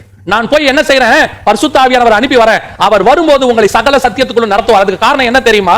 எஸ்தர், உன்னை சுத்திகரிப்பு செஞ்சிட்டேன்பா, ஆனா எல்லா சுத்திகரிப்பு நான் செய்ய முடியாது ஏகா சொல்றது. ஆனால் நான் போய் என்ன செய்யறேன் தெரியுமா, ஏகாவின் கருத்துல ஒப்படைக்கிறேன். ஏகா என்ன பண்ணுவாரு, 7 தாதிமார்ட்ட கொடுப்பாரு. அவங்க தான் உன்னை மொத்தமா சுத்திகரிப்பு செய்வாங்க. அவங்க தான் 100% உன்னை மாத்துவாங்க. அதுதான் புதிய ஏற்பாட்டு சபையினுடைய இந்த உபதேசம். இந்த உபதேசம் உங்களை 100% ராஜாவுக்கு ஏத்த மாதிரி மாத்தும். இந்த ராஜா எப்படி விருப்பப்படுறாரோ, ஏன்னா அந்த தாதிமார்களுக்கு நல்லா தெரியும், அதன் அடிப்படையில் தான் தாதிமார்கள் நியமிக்கப்பட்டார்கள். அதே மாதிரி தான் நம்முடைய ராஜாவாகிய இயேசு கிறிஸ்துவுக்கு பரலோகத்துல போய் சந்திக்கிறதுக்கு நமக்கு என்ன உபதேசம் தேவைன்னு பரிசுத்த ஆவியானவருக்கு தெரியும். அதனால தான் இந்த உபதேசத்தை நம்ம கையில கொடுத்து வச்சிருக்கிறார். இந்த 7 சபையின் கையில நம்ம ஒப்படைச்சு வச்சிருக்கிறார். ஒவ்வொரு நாளும் இந்த வேத வசனத்துக்குள்ள, அதான் சொல்றேன், எவ்வளவு வேத வசனத்தை தியானிக்கணுமோ அவ்வளவு தியானிங்க. இந்த வசனத்தை எத்தனை தடவை படிக்க முடியுமோ அத்தனை தடவை படிங்க. இது படிக்க படிக்க படிக்க என்ன இருக்கு, நீ படிச்சுட்டே இருங்களேன், அது ஒரு நாள் அப்படியே உங்களுக்குள்ள கிரியை செய்ய தொடங்கும். அந்த வசனத்துக்கு அவ்வளவு வல்லமை இருக்குது, அந்த வசனத்துக்கு அவ்வளவு மகத்துவம் இருக்கு. இந்த வசனம் உங்களை ராஜாவுக்கு ஏத்த மாதிரி மாத்தும். அதனாலதான் கர்த்தர் எழுதி இத கையில நம்ம கையில இப்படி கொடுத்து வச்சிருக்காரு. அதனாலதான் இந்த வசனத்தை பார்த்து ஆண்டவர் சொன்னாரு, இதோட எதையும் சேர்த்துறாதே, எதையும் குறைச்சிராத. ஏன், நீ ராஜாவுக்கு ஏத்த ராஜகுமாரத்தியா மாறதுக்கு உனக்கு என்ன தேவையோ 100% எழுதி உங்க கையில கொடுத்துட்டேன். இது ஃபுல்ஃபில்டு வேதாகமம். இதான் 100% பைபிள். உட்கார்ந்து நேரம் கிடைக்கும் போது சும்மா படிச்சுக்கிட்டே இருங்க, சும்மா படிச்சுக்கிட்டே இருங்க. படிக்க படிக்க படிக்க அந்த வசனத்தினுடைய சாரம் உங்களுக்குள்ள இறங்கிக்கிட்டே இருக்கும், அது கிரியை செய்யும். அதனாலதான் பேதுரு சொன்னார் ஆண்டவரை பார்த்து, நாங்கள் வேறு யார் இடத்துல போவோம் ஆண்டவரே, நித்திய ஜீவ வசனங்கள் உம்மிடத்துல உண்டே, அது அப்படியே ஜீவனை உருவாக்கும். இந்த 7 தாதிமார்கள் 7 சபையினுடைய உபதேசம் இப்போ கொண்டு போயிட்டு ஒப்படைச்சாச்சு. யார் கையில ஒப்படைச்சாச்சு? அந்த 7 தாதிமார்கள் கையில ஒப்படைச்சாச்சு. இப்போ அவங்க எஸ்தரை உருவாக்கிட்டு இருக்கிறாங்க. எனக்கு ரொம்ப ஆச்சரியமான ஒரு விஷயம் என்னன்னு கேட்டீங்கன்னா, இந்த வசனத்தை வாசிக்கிட்டே இருக்கும்போது எனக்கு ஆண்டவர் வந்துட்டு சங்கீதத்தின் புஸ்தகத்துல ஒரு ஞாபகப்படுத்தினார். அதாவது 45வது சங்கீதத்தை நீங்க வாசித்து பாத்தீங்கன்னா அங்கே ஒரு காரியம் இருக்கு. ராஜகுமாரத்தி உள்ளார பூரண மகிமை உடையவள் அப்படின்னு இருக்கு. 45வது சங்கீதம் 13வது வசனத்துல ராஜகுமாரத்தி உள்ளாக பூரண மகிமை உள்ளவள் அப்படின்னு இருக்கு. எஸ்தர் ராஜகுமாரத்தியை பத்தி பார்க்கும் போதும் இந்த வசனத்தை ஆண்டவர் எனக்கு ஞாபகப்படுத்தி, அந்த ராஜகுமாரத்தி எப்படி உள்ளார பூரண மகிமை உடையவளா இருக்கிறா, அதே கேத்த மாதிரி எஸ்தர் எப்படி இருந்தா அப்படிங்கிறதுக்கு ஒரு விஷயத்தை இதுல சொல்லி கொடுத்தாரு. ரொம்ப ஆச்சரியமா இருந்துச்சு. இந்த ராஜாவுக்கு ஏத்த மாதிரி சுத்திகரிப்பு செஞ்சாங்க, ராஜாவுக்கு ஏத்த மாதிரி 7 தாதிமார் மாத்தினாங்க. அப்படி மாத்தும் போது எஸ்தருக்கு அவங்க ஒரு காரியம் செய்யறாங்க. என்ன பண்றாங்க? 12ஆம் வசனம் 2:12ல ஒவ்வொரு பெண்ணும் 6 மாதம் வெள்ளை போல தைலத்தினாலும் 6 மாதம் சுகந்த வர்க்கங்களினாலும் ஸ்திரீகளுக்குள்ளேயே மற்ற சுத்திகரிப்பினாலும் ஜோடிக்கப்படுகிற நாட்கள் நிறைவேறி. அப்ப என்ன பண்ணாங்கன்னா, எஸ்தருக்கு மத்த எல்லா ஸ்திரீக்கும் பண்ணாங்க, எஸ்தருக்கும் பண்ணாங்க. அதுல ஒண்ணு என்னன்னு கேட்டீங்கன்னா, இந்த வெள்ளை போலத்தினால் அவளை சுத்திகரிப்பு செஞ்சாங்கன்னு இருக்கு. எனக்கு இந்த 45ஆம் சங்கீதத்தை வாசிச்சுக்கிட்டே இருக்கும்போது ரொம்ப ஆச்சரியமான ஒரு விஷயம் இங்க வசனம் சொல்லுது. 8வது வசனத்துல இயேசு கிறிஸ்துக்கு மேல இருக்கக்கூடிய வசனம் என்ன, வாசனை என்னன்னு இருக்கு. 8ஆம் வசனம் சொல்லுது, தந்தத்தினால் செய்த அரண்மனையிலிருந்து அவர் புறப்படுகையில் நீர் மகிழும்படி உம்முடைய வஸ்திரங்கள் எல்லாம் வெள்ளை போலம் சந்தனம் லவங்கம் இவைகளின் வாசனை புரிந்ததா இருந்தது. இப்ப என்ன அர்த்தம்? இயேசு கிறிஸ்துவினுடைய சரீரத்தில் அவருடைய வஸ்திரத்தில் ஒரு வாசனை வருது. என்ன வாசனை? வெள்ளை போல வாசனை. இது ராஜாவுடைய சரீரத்தில் வர வாசனை. இப்ப ராஜா இந்த சரீரத்தில் இந்த சென்ட் போட்டுருக்காருன்னா என்ன அர்த்தம்? அவருக்கு அந்த சென்ட் பிடிக்கணும் அர்த்தம். இப்ப நம்ம ஒரு சென்ட் அடிச்சிட்டு வரோம், நிறைய பேர் சொல்லுவாங்க இது என்ன சென்ட், இல்லங்க இது சாம எனக்கு ரொம்ப பிடிக்கும் அதனால போட்டுருக்கேன். நம்ம ஒரு கலர் வச்சிருக்கோம், இது எனக்கு ரொம்ப பிடிச்ச, நம்ம கிட்ட ஒண்ணு இருக்குன்னா நமக்கு பிடிச்சதுன்னு அர்த்தம். ஒரு சிலர் தான் பிடிக்காத போடுவாங்க, வேற விஷயம். இயேசு கிறிஸ்துவை பத்தி பாத்தீங்கன்னா எல்லா இடத்துலயும் இருக்கும், அவருடைய நாம மூற்றுண்ட பரிமள தைலம் எல்லா இடத்துலயும் இருக்கும். அப்ப இயேசுவோட வஸ்திரத்திலிருந்து வரக்கூடியதான வாசனை என்ன வாசனை? வெள்ளை போல வாசனை இருக்கு. இப்ப இந்த 7 தாதிமார் என்ன பண்றாங்க? இந்த எஸ்தர வஸ்திரத்தல்ல, எஸ்தரையே வெள்ளை போலத்தினால சுகந்த வாசம் வர்றாங்க. அவங்க அவளை சுத்திகரிப்பு செய்யறாங்க. அதோட என்ன அர்த்தம் என்ன? அவருக்கு வெள்ளை போலம் பிடிக்கும், அந்த வெள்ளை போலத்தை அவர் வஸ்திரத்துல போட்டிருக்கிறாரு. அந்த வெள்ளை போலத்தையே உன் சரீரத்தினால் மாற்று, அந்த வஸ்திரம் அந்த வாசனை ராஜாவுக்கு பிடிக்கும். அப்ப என்ன அர்த்தம்? ராஜாவுக்கு பிடிச்ச அதே வாசனையில ராஜகுமார்த்தி இந்த 7 தாதிமார்கள் மாத்துவாங்க. இயேசு கிறிஸ்துவின் வஸ்திரத்தில் வர்ற அதே வெள்ளை போலம் இங்க எஸ்தருக்கும் போடப்படுகிறது, சபைக்கும் போடப்படுகிறது. அதான் வசனம் இயேசு சொல்றாரு, நான் பரிசுத்தராய் இருப்பது போல நீங்கள் பரிசுத்தராய் இருங்கள். அப்ப இயேசு கிறிஸ்து எப்படி பரிசுத்தராய் இருப்பார்னு யாருக்கு தெரியும்? பரிசுத்த ஆவியானவருக்கு தெரியும். அந்த வெள்ளை போல வாசனத்தை நம்மேல் வீச பண்ணுவார். நம்மள அந்த வெள்ளை போலத்திலேயே குளிப்பாட்டுவார், பரிசுத்தத்திலேயே மாத்துவார், விசுவாசத்திலேயே மாத்துவார். அவருக்கு என்ன வாசனை பிடிக்குமோ அந்த அலங்காரத்துக்கு நம்மளை மாத்துவார். பரிசுத்த அலங்காரத்துடனே அவரை தொழுது கொள்ளுங்கள். அந்த அலங்காரத்துக்கு இந்த மனவாட்டியை மாத்தும் போது ராஜா கிட்ட போய் நிக்கும் போது ராஜா சொல்வாரு, என் மேல என்ன வாசனை இருக்குதோ அதே வாசனை உன் மேலயும் இருக்குது. நான் எனக்கு என்ன வாசனை பிடிக்குமோ அந்த வாசனை உங்ககிட்ட இருந்து வீசுது. அப்ப ராஜாக்கு என்ன ஆகும் தெரியுமா? உடனடியாக ராஜகுமாரத்தை பிடிச்சிரும். ஏன் தெரியுமா? எனக்கு பிடிச்ச வாசனை உன் மேல வீசுதுமா. எனக்கு எந்த வாசனை பிடிக்கணும் என் வஸ்திரத்துல போடுவனோ அது உன் சரீரத்தில் வீசுகிறது. அப்படின்னா என்ன அர்த்தம்? அவருக்கு விரும்ப அந்த பரிசுத்தத்துக்கு ஏத்த மாதிரி அவருக்கு பிடிச்ச வாசனையா மாதிரி இந்த 7 தாதிமார்கள் எஸ்தரை மாத்துவாங்க. அதே மாதிரி தான் இந்த 7 சபையினுடைய உபதேசத்தை நீங்க படிக்க படிக்க படிக்க படிக்க கிறிஸ்துவின் சாயலுக்கு ஒப்பாக உங்களை அது மாற்றும். கிறிஸ்துவின் அதனாலதான் வசனம் சொல்ற 8:29 குமாரனின் சாயலுக்கு ஒப்பா இருக்கும்படி நம்மளை அழைச்சிருக்கிறார். நம்ம அப்படியே அவர் சாயலுக்கு ஒப்பா மாறுவோம். ஏங்க இந்த வசனத்தை படிக்கும் என்ன நடக்கும்? நீ படிச்சுக்கிட்டே இருங்க. குமாரனின் சாயலுக்கு ஒப்பா நீங்க மாறுவீங்க. உங்களுக்குள்ள இருக்கிற ஆவியானவர் அவர் உங்களை மாத்திக்கிட்டே இருப்பார். இந்த வசனங்களை படிக்க படிக்க படிக்க அவர் உங்களை மாத்திக்கொண்டே இருப்பார். ஒரு நாள் ராஜா வரும்போது பாப்பாரு, எனக்கு பிடிச்ச அந்த வாசனை, பரிசுத்த வாசனை, அந்த விசுவாச வாசனை உன் மேலையும் வீசுது. நான் எப்படி பரிசுத்தரா இருக்கணும் அதே பரிசுத்தல் நீ இருக்கிற. அந்த வாசனை உங்ககிட்ட வீசணும். அதுக்கு தான் கர்த்தர் இந்த வசனங்களை கொடுத்திருக்கிறார். இந்த வாசிக்கும் ரொம்ப ஆச்சரியமா இருந்துச்சு. எஸ்தர் மேல வீசினது வெள்ளை போல வாசனம். 45ஆம் சங்கீதத்துல இயேசு கிறிஸ்து மேல வீசுறது வெள்ளை போல வாசனம். அப்ப ரெண்டு வாசனை என்ன அர்த்தம்? மணவாளன் மேலையும் மணவாட்டி மேலையும் ஒரே வாசனை வீசுது. அப்ப மணவாளனாகிய இயேசு கிறிஸ்துவின் வாசனை மணவாட்டியாகிய சபை நம்ம மேல வீசணும். அந்த 7 தாதிமார்கள் அதுக்கு ரெடி பண்ணுவாங்க. நம்மள ஒவ்வொரு நாளும் சுத்திகரிப்பு செய்து செய்து செய்து அவருக்கு பிடிச்ச எல்லா வாசனை, உங்க பேசுகிற பேச்சு இருக்குதே அவருக்கு பிடிச்ச மாதிரி மாறும். உன் பார்வை இருக்குதே அவருக்கு பிடிச்ச மாதிரி மாறும். உங்க சிந்தனை இருக்குதே அவருக்கு பிடிச்ச மாதிரி மாறும். நீங்க கேட்கிற காரியங்கள் இருக்குதே அவருக்கு பிடிச்ச மாதிரி கேட்பீங்க. அதுக்கப்புறம் உங்களை முழு ஆவி ஆத்மா சரீரம் கிறிஸ்துவுக்கு ஒப்பாக மாறி நிற்கும். இதைத்தான் சொல்லுது ராஜகுமாரத்தி உள்ளார பூரண மகிமையுடையவன். ராஜாவுக்கு ஏத்த மாதிரியே மாறி இருப்பான். இன்னைக்கு நம்ம அப்படி இருக்கிறோமா? தயவு செய்து அடைக்கப்பட்ட காலத்துல ஆண்டவர் உங்களை 7 தாதிமார்கள் ஒப்படைச்சிருக்கிறார். அதாவது வசனத்தின் கையில ஒப்படைச்சிருக்கிறார். 7 சபையின் வசனத்தின் கையில. நல்லா படிங்க. எவ்வளவு படிக்குமோ படிங்க. நான் தான் எப்போ சொல்வேன், என்டர்டைன்மெண்ட்டை குறைச்சிருங்க. எவ்வளவு குறைக்க முடியுமோ குறைங்க. அது பொழுதுபோக்கு. ஆனா ஆண்டவர் சொன்னது காலத்தை பிரயோஜனப்படுத்து. நாட்கள் பொல்லாதவங்க காலத்தை பிரயோஜனப்படுத்துங்கள் இருக்கு. ஆனா டிவிங்கிறது பொழுதுபோக்கு, என்டர்டைன்மெண்ட், பொழுதுபோக்கு. நம்ம பொழுத போக்கறக்கான காலம் இது இல்ல. பொழுது காலத்தை பிரயோஜனப்படுத்துகிற காலம். உட்கார்ந்து ராஜாவின் சமூகத்துல உட்கார்ந்து இந்த வசனத்துல உங்களை தந்தரகம் விடுங்க. உங்களை வெள்ளைக்குளத்துல வாசனத்துல வீச வைங்க. அப்படியே ராஜாவுக்கு ஏத்த மகிமை உங்களுக்குள்ள வீசும். ராஜாவுக்கு ஏத்த வாசனை வீசும். ஒரு நாள் ராஜா அப்படி வரும்போது பாப்பாரு, என் வாசனை என்னவோ உன் வாசனையும் ஒரே மாதிரி இருக்கு. நீ தான் எனக்கு ஏத்த மனவாட்டி. அடுத்து எஸ்தர் செய்தது 13ஆம் வசனத்தை நீங்க வாசிக்கும் போது ரொம்ப அற்புதமான ஒரு காரியம் நடக்குதுங்க. இந்த வசனத்தை ஆண்டவர் ஏன் வாசிக்க சொன்னார் கேட்கும்போது உண்மையிலே ஆவியில எனக்கு ஒரு களி கூறுதல் வந்துச்சு. 13ஆவது வசனம் 2:13 இப்படி ஜோடிக்கப்பட்ட பெண் ராஜாவிடத்திலே பிரவேசிப்பாள். கன்னிமாடத்திலிருந்து தன்னோடு கூட ராஜா அரண்மனைக்கு போக அவள் தனக்கு வேண்டும் என்று கேட்பவையெல்லாம் அவளுக்கு கொடுக்கப்படும். இந்த வசனத்தை நல்லா கவனிச்சு பாருங்க. அந்த செலக்ட் பண்ணப்பட்ட கன்னிகைகள் ராஜாவுக்கு என்று செலக்ட் பண்ணப்பட்டவங்க. ராஜா கிட்ட போகிறதுக்கு ராஜா செலக்ட் பண்ணிட்டாரு. ஆனால் அந்த கன்னிகை செலக்ட் பண்ணப்பட்டவங்களுக்கு ஒரு ஆஃபர் இருக்கு. என்ன ஆஃபர் தெரியுமா? அவர்கள் கேட்பதை எல்லாம் அவர்களுக்கு கொடுக்கப்படும். அவங்க கேட்கறதை எல்லாம் கொடுத்துருவாங்க. அவ என்ன கேட்டாலோ அது அவங்களுக்கு தந்துரும். இது கரெக்ட். இப்போ இப்படி ஒரு உபதேசம் இன்னைக்கு நம்ம சொல்லிக்கிட்டு இருக்கிறோம். என்ன? என் நாமத்தினால எவைகளை கேட்பீர்களோ அவைகளை நீங்கள் பெற்றுக்கொள்வீர்கள். இதை வச்சுக்கிட்டு ஒரு கூட்டம் என்ன செஞ்சுக்கிட்டு இருக்கு அப்படின்னு கேட்டீங்கன்னா, நீ என்ன வேணாலும் கேளு, ஆண்டவர் உனக்கு தருவார். பாரு, ராஜாவே சொல்லி இருக்கிறாரு, அவங்க என்ன கேட்கறாங்களோ எல்லாத்தையும் கொடுத்துரு. அப்படி இருக்கும்போது நமக்கே என்ன வருது தெரியுமா? ஒரு சந்தேகம் ஒன்று வருது. எனக்கு இந்த வசனத்தை படிக்கும்போது சந்தேகம் வந்துச்சு. என்ன சந்தேகம்? ஆண்டவரே இந்த ஒப்புமையா இப்ப எஸ்தர் சபைனா, ராஜா இயேசு கிறிஸ்துனா கேட்பதை எல்லாம் கொடுப்பாருன்னா, வசனமும் சொல்றது என் நாமத்தால் எவைகளை கேட்பீர்களோ பெற்றுக்கொள்வீங்கன்னு இருக்கு. அப்படி இருக்கும்போது நம்ம ஏன் கேட்க கூடாது? என்னென்ன ஆசீர்வாதம் வேணுமோ எல்லாமே கேட்டுக்கலாமே. அப்படி இருக்கும்போது நம்ம ஏன் இதை கேட்க கூடாது? நம்ம ஏன் ரெஸ்ட்ரிக்டா இருக்கிறோம் போது ஆவியானவர் எனக்கு சொன்னாரு, தொடர்ந்து படி அப்படின்னாரு. தொடர்ந்து படிச்சுக்கிட்டே வந்த 15வது வசனத்துல, ஸ்திரீகளை காவல் பண்ணுகிற ராஜாவின் பிரதானியாகிய ஏகாய் நியமித்த காரியமே அல்லாமல் வேற ஒன்றையும் எஸ்தர் கேட்கவில்லை அப்படின்னு. எல்லாருக்கும் கொடுக்கப்பட்ட கட்டளை என்னன்னா, நீங்க என்ன வேணாலும் கேளுங்க, நீங்க பெற்றுக்கொள்வீர்கள். ஆனா எஸ்தருடைய குணாதிசயம் என்னன்னா, அவங்க எல்லாம் கேட்டு பெற்றுக்கொள்வாங்க. ஆனா எனக்கு ஏகா ஒன்று நியமிச்சிருக்கிறாரு, அதை மட்டும் தான் நான் பெற்றுக்கொள்வேன். எனக்கு இந்த வசனம் எங்க வருது தெரியுங்களா? பவுல் சொல்றாரு, எல்லாவற்றையும் அனுபவிக்க எனக்கு தகுதி உண்டு, எல்லாமும் எனக்கு தகுதியாகிறாது. எது எனக்கு தகுதியா இருக்கும்னு பரிசுத்த ஆவியானவருக்கு தெரியும். அவர் கொடுப்பாரு, அதை மட்டும் நான் வாங்கிப்பேன். இந்த ரெண்டு டிஃபரன்ஸ் தான் இன்னைக்கு கடைசி கால சபைகள் இருக்கிற உபதேசத்தினுடைய விலை. செழிப்பின் உபதேசத்துக்கும் ப்ராஸ்பரிட்டிக்கும் கிருபையின் உபதேசத்துக்கும் உள்ள சின்ன மைல்டு வித்தியாசம் இங்கதான் இருக்கு. என்ன ஒரு கூட்டம் உங்களுக்கு சொல்லிட்டு இருக்குது, நீ என்ன வேணாலும் கேளு, இயேசு கொடுப்பார். நீ எப்படி வேணா கிளைம் பண்ண கர்த்தர் கொடுப்பார். யாரும் இல்லைன்னே சொல்லல, பெற்றுக்கொள்ள முடியும். ஆனா மனவாட்டி சபைக்குரிய குணாதிசயம் என்ன தெரியுமா? நான் கேட்டா எல்லாமே கிடைக்கும். ஆனா எனக்கு என்ன தேவைன்னு ஏகாவுக்கு தெரியும், பரிசுத்த ஆவியானவருக்கு தெரியும். அவர் கொடுக்கறதை மட்டும் நான் பெற்றுக்கொள்வேன். போதும் என்ற மனதன் கூடிய தெய்வ பக்தியை மிகுந்த ஆதாயம். இப்ப நம்ம எந்த சபையா இருக்கிறோம்? ஏன் எஸ்தருக்கும் மத்த கன்னிகளுக்கும் வித்தியாசம் தெரியுங்களா? இவங்க எல்லாரும் ராஜகுமாரத்தி ஆகிறதுக்காக வந்தாங்க.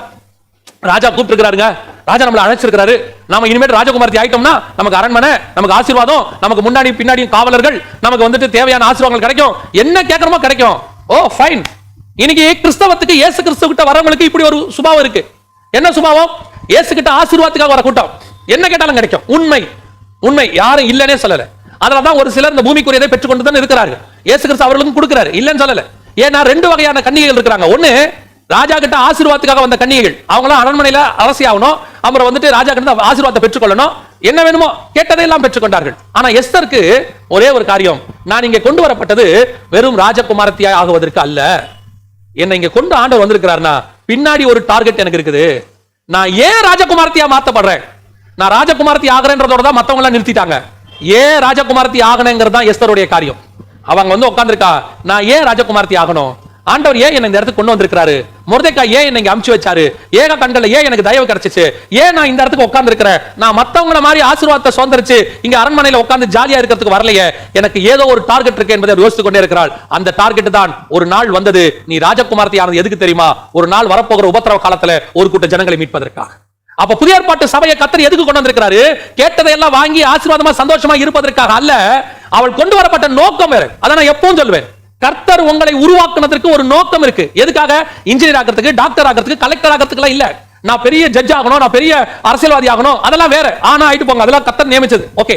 ஆனால் கர்த்தர் ஏன் உங்களை அப்படி ஆக்கினார் என்பதற்கு ஒரு நோக்கம் இருக்கு. ஏன் உன்னை அந்த போஸ்டிங்ல உட்கார வச்சிருக்காரு? நான் ஏன் அந்த இடத்துல ராஜகுமாரத்தியான?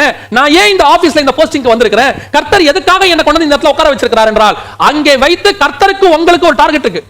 அதுக்கு தான் கர்த்தர் வைத்து இருக்கிறார். அந்த டார்கெட்டையே யோசிச்சுட்டு இருக்கிறவங்களுக்கு உலக பிரகாரமான ஆசீர்வாதங்கள் மேல கான்சென்ட்ரேஷன் போகாது. ஏன்னா நான் கொண்டு வரப்பட்ட நோக்கம் வேற. நான் அனுபவிக்கிறதுக்காக கொண்டு வரப்படவில்லை. நான் கர்த்தருடைய வேலையை செய்வதற்காக பூமிக்கு வந்திருக்கிறேன். அந்த வேலையை செய்வதற்கு கர்த்தர் இந்த இடத்துல உட்கார வச்சிருக்கிறார். ஏன் என் சபை இந்த இடத்துல ஸ்தாபிக்கப்பட்டிருக்கு? நான் ஏன் இந்த இடத்துக்கு கொண்டு வரப்பட்டேன்? எதற்காக கர்த்தர் என்ன கொண்டு வந்து இப்படி ஒரு பாதையில நடத்தி கொண்டு வராரு? ஒரு சீட்ல என்னைய உட்கார வச்சிருக்காரு அப்படின்னு கேட்டா இவர்கள் எல்லாரும் சொல்லுவாங்க, ஓ இந்த போஸ்டிங் எவ்வளவு சந்தோஷம், கர்த்தர் என்னை உயர்த்தி கொண்டு இங்க உட்கார வைத்தார். அது ஒரு கன்னிகை கூட்டம். இன்னொன்னு இருக்கு எஸ்தர் கூட்டம். அது என்ன சொல்ல தெரியுமா? ஏன் என்ன உட்கார வச்சீங்க ஆண்டவரே? இந்த ஆசாரிப்பு கூடாரத்துக்குள்ள நான் ஏன் கொண்டு வரப்பட்டேன்? என்னை கொண்டு நீங்க என்ன செய்ய விரும்புறீங்க? இந்த கேள்வியை நீங்க கேட்கணும். அதுக்கு தான் கர்த்தர் உங்களை கொண்டாந்து இருக்கிறார். அதனாலதான் எஸ்தர் என்ன செஞ்சாலாம், எல்லாரும் அனுபவிக்கிறத நான் அனுபவிக்கல, எனக்கு ஒன்று நியமிக்கிறார் ஏகா, அது மட்டும் எனக்கு போதும், அது எனக்கு போதும். ஏன்னா என் வேலை அனுபவிக்கிறதுக்கு வந்த வேலை இல்ல, என் வேலை வேறொன்றுக்கு இருக்கு, பின்னாடி ஏதோ ஒன்று இருக்கு, அதுக்கு நான் கொண்டு வரப்பட்டேன். அதைத்தான் 11ஆம் அதிகாரம் எபிரேயர்ல ஆபிரகாம் சொல்றாரு. அதை அல்ல, அதை காட்டிலும் பரமதேசத்தையே அவன் நாடினார். எதுக்குப்பா ஆபிரகாம் கொண்டு வரப்பட்ட கானானுக்கு? எதுக்கு உன்னை நான் ஆரோன்ல இங்க கொண்டு வந்தேன்? இங்க வந்து உன்னை லேண்ட நடன்னு சொல்லி கொடுக்குறேன்னு சொன்னேன். எதுக்கு சொன்னேன்? எதுக்கு உனக்கு நான் ஈசாக்க கொடுத்தேன்? எல்லாரும் மாதிரி எனக்கும் பிள்ளை இருக்கணும் இல்லப்பா. இந்த ஈசாக்கு வழியா இயேசு வரணும், இயேசு வழியா உலகத்துல மீட்பு வரணும். அந்த மீட்புக்கு வரணும்னா இன்னைக்கு நீ இங்க நடக்கணும், இந்த கானானுக்கு நீ வரணும். இதுக்கு பின்னாடி ஹெவன்லி பிளான் ஒன்னு இருக்கு. உலக பிளான் என்ன? ஆபிரகாம் செல்வ சீமானாக இருந்தான். அவன் அங்கே இதை புரிஞ்சுக்கிட்ட ஆபிரகாம் தான் சொல்றாரு, இது இல்ல, இதை காட்டிலும் மேன்மையான ஒண்ணு எனக்கு இருக்கு. இதை புரிஞ்சுக்கிட்ட மோசே சொல்றாரு, பார்வோன் குமாரத்தின் மகன் எனப்படுவதை வெறுத்து தேவ ஜனங்களோட துன்பத்தை அனுபவித்து, காரணம் நான் அழைக்கப்பட்டது எகிப்துல ராஜாவா இருக்கிறதுக்கு இல்ல, எகிப்துல இருக்கிற ஜனங்களை விடுதலையாக்குறதுக்கு. ஏன்னா அங்க கொண்டு போனாதான் அவங்க படுகிற பாடுகளை நான் பார்க்க முடியும். அப்பதான் அவங்க மேல எனக்கு பாரம் வரும். ஒரு இடத்துக்கு நான் கொண்டு வந்திருக்கிறார்னா நான் அனுபவிக்கிறதுக்காக கொண்டு வரப்படல, கர்த்தர் அங்க வைத்து எனக்கு ஏதோ ஒரு அனுபவத்தை கொடுக்க விரும்புகிறார். பூமியை அனுபவிக்கிற இடம் இல்லைங்க, அனுபவம் பெற்றுக்கொள்கிற இடம். இதை வைத்து கர்த்தர் நம்மை உருவாக்க போகிறார். இந்த எண்ணம் உங்களுக்கு வந்துருச்சுன்னு வச்சுக்கோங்களேன், ஏதோ ஒரு பர்பஸ்க்காக தான் பரலோகம் என்ன அனுப்பி இருக்கு, அந்த பர்பஸை நான் நிறைவேற்றி முடிச்சுட்டு நான் பரலோகத்துக்கு போயிடுவேன் அப்படிங்கிற ஒரு தாட் உங்களுக்கு வந்துருச்சுனாலே உலகத்தின் மேல உங்களுக்கு எந்த ஆசையுமே வராது. அதனால தான் இயேசுக்கு அந்த ஆசை வரல, அதனால தான் பவுலுக்கு அந்த ஆசை வரல. இயேசு கிட்ட கொண்டு வந்து மொத்தத்தையும் கொடுக்குறான் பிசாசு. உலகத்தின் ராஜ்யங்களும் அந்த மகிமைகளும் அவருக்கு கொடுக்கப்பட்டிருக்கிறது. எல்லாத்தையும் தாழ் விழுந்து பணிஞ்சு கொண்டு எல்லாத்தையும் அவனுக்கு தந்துறேன். இயேசு பார்த்தாரு, இதுக்காக வந்தேன், இதை நான் பெற்றுக்கொள்றதுன்னா பிதாவை கேட்டாலே தந்துருவாரு. நீ கேட்டா போது ஜாதிகளை உனக்கு சுதந்திரமா தரேன்னு சொன்ன ஆண்டவர்ல போய் ஆண்டவர் பூமியின் எல்லைகளை எனக்கு கொடுக்கிறதுக்கு ஆண்டவர் கொடுக்க மாட்டாரு. நான் இதை பெற்றுக்கொள்ள வரல, அப்புறம் என்னை பிதா அனுப்பினதுக்கு வேறொரு டார்கெட் இருக்குப்பா, வேறொரு டாஸ்க் இருக்கு, அதை செய்வதற்கு நான் வந்திருக்கிறேன். பவுல் சொல்றாரு, எனக்கு ஒன்று நியமிக்கப்பட்டிருக்கிறது, அதை நான் வாஞ்சையாய் தொடர்கிறேன். அப்ப இதெல்லாம் நஷ்டமும் குப்பையும் என்று விட்டேன். அந்த தாட் வரணும். அப்ப எஸ்தருக்கு தெரியுது, இவங்க எல்லாம் இதை அனுபவிக்கிறாங்க, நீ அனுபவிக்கலையா எஸ்தர்? இல்லைங்க, ஏகா என்ன கொடுத்து விட்டாரு, சாப்பாடு கொடுத்து அதை மட்டும் கொண்டாங்க போதும், மத்ததெல்லாம் இல்ல விட்டுருங்க, எனக்கு வேற என்னமோ இருக்குங்க, நான் வந்ததுக்கு வேற நோக்கம் இருக்கு. இந்த எண்ணம் நமக்கு வந்துடணும். இந்த எண்ணம் வந்துருச்சுன்னா, நான் ஏன் ஊழியக்காரனாக்கப்பட்டேன், நான் ஏன் இந்த போஸ்டிங் கொண்டு வரப்பட்டேன், நான் ஏன் இங்க வந்தேன்ட்டு பரலோகத்துடைய திட்டத்தை கேட்கணும். நான் ஊழியக்காரன் ஆனதோடு கூட என் வேலை முடிஞ்சிருச்சு நான் நினைச்சேனா, நான் மத்த கன்னிகைகள் மாதிரி ஓகே வந்தாச்சு, நான் ஊழியக்காரன் ஆயிட்டேன், நான் செட்டில் ஆயிட்டேன், சாப்பாடு நல்ல பீஸ்ஃபுல், நான் இது வரைக்கும் பட்ட கஷ்டத்துக்கு கர்த்தர் ஆசீர்வதிச்சிட்டார். எஸ்தர் நினைச்சிருக்கலாமே, நான் அடிமை பெண்ணாக இந்த ஊருக்கு வந்து நான் பட்ட கஷ்டத்துக்கு கர்த்தர் அரண்மனையில கொண்டு உட்கார வச்சார். என்ன பண்ணோம்? எல்லாத்தையும் கொண்டா எல்லாத்தையும் கொண்டா. ஏன்? நான் பட்ட கஷ்டத்துக்கு கர்த்தர் எனக்கு கொடுத்திருக்கிறார், என்னை ஆசீர்வதிச்சிருக்கிறார்னு எஸ்தரும் சொல்லிருக்கலாமே. ஆனா வசனம் சொல்றது எஸ்தர் என்ன பண்ணாங்களா தெரியுமா? அதை அல்ல, அதை விட்டு அதெல்லாம் விடு. அப்ப உங்களுக்கு என்னமா வேணும்? ஏகா என்ன கொடுத்தாரோ அதை மட்டும் கொடுங்க, அது போதும். அப்ப நீ எதுக்கு? இல்ல, எனக்கு ஒரு வேலை இருக்கு, நான் கொண்டு வரப்பட்ட பர்பஸ் வேற. அந்த சிந்தனை உங்களுக்கு எனக்கும் வரணும். இதுதான் மிக முக்கியமான ஒரு விஷயம். அதனால தான் எஸ்தர் எதையும் கேட்கவில்லை. அந்த வசனம் என்ன அழகா சொல்லுது பாருங்களேன், ஸ்திரீகளை காவல் பண்ணுகிற ராஜாவின் பிரதானியாக ஏகாய் நியமித்த காரியமே அல்லாமல் வேற ஒன்றையும் கேட்கவில்லை. ஆனா மற்ற ஸ்திரீகள் கேட்பவை எல்லாம் அவர்களுக்கு கொடுக்கப்பட்டது. என்ன டிஃபரன்ஸ் இருக்கு பாருங்க. இந்த பூமி அதுதாங்க நமக்கு ரொம்ப முக்கியம். இந்த உலகத்தின் அரண்மனை அதான் நமக்கு ரொம்ப முக்கியம். இந்த பூமியில கேட்டுதான் நமக்கு கிடைக்கும், நாமத்துல கேட்டா கிடைக்கும். ஒரு கூட்டம் அதுக்கு பின்னாடி கான்சென்ட்ரேட் பண்ணது பண்ணட்டும், அவங்க போட்டோம். இல்ல யாரையுமே நம்ம குறை சொல்ல வேணாம், அவங்க பண்றவங்க பண்ணட்டும். ஆனா நீங்களும் நானும் அந்த கூட்டம் அல்ல. கர்த்தர் ஒரு நோக்கத்தோடு கூட இந்த பூமிக்கு கொண்டு வந்தார், அந்த நோக்கத்தை நிறைவேற்றுகிறார். அதை நான் செய்து முடித்து விட்டு நான் ராஜாவின் பக்கத்துல போய் உட்கார்ந்து விடுவேன். இவங்களை மாதிரி இங்க உட்கார்ந்து சாப்பிட்டுக்கிட்டு இருக்க மாட்டேன். நான் ராஜாவுக்கு பக்கத்துல போயிருவேன். அதான் டார்கெட். அடுத்தபடியா கடைசியாக எஸ்தர் செய்த மிக முக்கியமான ஒரு விஷயம் எனக்கு ரொம்ப ஆச்சரியமா இருந்துச்சு. 4ஆம் அதிகாரத்துல எஸ்தரின் புத்தகம் 4ஆம் அதிகாரத்துல ஒரு காரியம் நடக்குது. என்ன நடக்குது அப்படின்னு சொல்லி நீங்க பாத்தீங்கன்னு சொன்னா, இப்போ மிகப்பெரிய பிரச்சனை வந்துருச்சு. இப்ப எஸ்தர் அங்க கொண்டு வந்த டார்கெட் அங்க வந்துருச்சு. அந்த அம்மா ஏன் வந்தாங்கன்ற சிச்சுவேஷன் வந்துருச்சு. இப்ப எஸ்தருக்கும் புரிஞ்சிருச்சு, மொர்தெகாய்க்கும் புரிஞ்சிருச்சு கர்த்தர் ஏன் எஸ்தரை அரண்மனைக்கு கொண்டு வந்தாரு அப்படின்னு. அதனாலதான் தெளிவா மொர்தெகாய் சொல்றாரு, இந்த காலத்திற்காக நீ இங்கே கொண்டு வரப்பட்டிருக்கலாம்.